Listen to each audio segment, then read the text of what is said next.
How are you students. काफ़ी दिनों के बाद हम आज आए हैं वापस और हम अब आए हैं क्लास 12th के मैक्रो इकोनॉमिक्स को लेकर।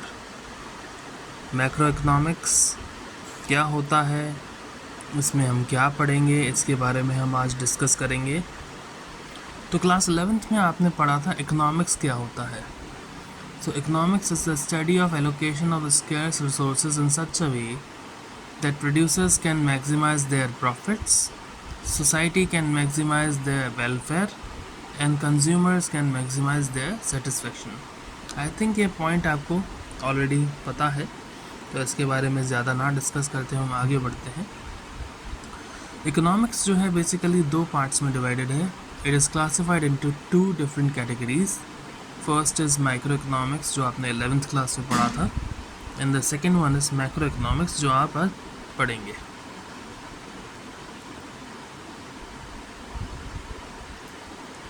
तो मैक्रो इकोनॉमिक्स, माइक्रो का मतलब क्या होता था। माइक्रो मीन्स फॉर इंडिविजुअल, छोटे लेवल पे, एंड मैक्रो मीन्स जो बड़े लेवल पे काम हो, जो नेशनल लेवल पे काम हो, that is macro. Macro economics is the branch of economics which studies economic issues or economic problems at the level of an economy as a whole. As a whole means whole nation, national level पे जो भी economic issues या economic problems की study की जाती है उसे macro economics बोलते हैं।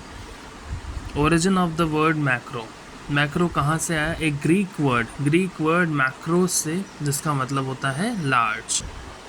तो आपने क्या पढ़ा? मैक्रो का मतलब है बड़ा, लार्ज, और ये आया है ग्रीक वर्ड मैक्रोस से। अब scope and significance of macro economics कहाँ कहाँ यूज़ होता है, क्या इसका स्कोप है, इसके बारे में अब हम पढ़ेंगे। Scope of macro economics: estimation of national income and related aggregates. National income मतलब पूरे देश की जो इनकम है उसे एस्टिमेट करना, और इससे रिलेटेड जो भी एग्रीगेट्स हैं उनके बारे में पढ़ना, जैसे कि aggregate demand, aggregate supply, general price level और circular flow of income, money and banking, ये सारे एग्रीगेट्स हैं। दूसरा है theory of employment all over the country कितना है उसके बारे में पढ़ा जाता है।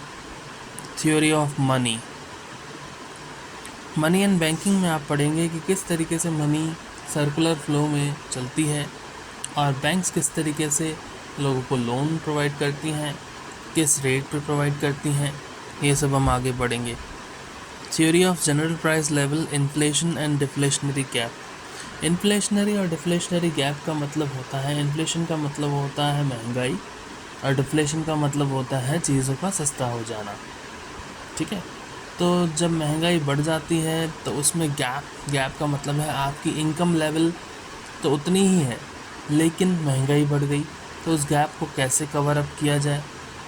डिफ्लेशनरी गैप मतलब जब चीज़ें सस्ती हो रही हैं, यानी कि उनकी सप्लाई बहुत ज़्यादा हो रही है, तो ऐसा क्या रीज़न है कि इतना ज़्यादा सप्लाई आ रही है, तो उस केस में इक्विलिब्रियम लेवल पे कैसे पहुंचा जाए ताकि नो प्रॉफिट नो लॉस और डिमांड पूरी सेटिस्फाइड हो, तो उसके बारे में हम इसमें पढ़ेंगे। उसके बाद रोल ऑफ गवर्नमेंट के बजट और उसके रोल के बारे में पढ़ेंगे। Exchange rate and balance of payments और एक्सचेंज रेट के बारे में भी इसमें आगे पढ़ा जाएगा। बाकी का हम कल पढ़ेंगे। तो आज के लिए इतना ही। कोई प्रॉब्लम हो तो आप मुझसे कमेंट सेक्शन में पूछ सकते हैं।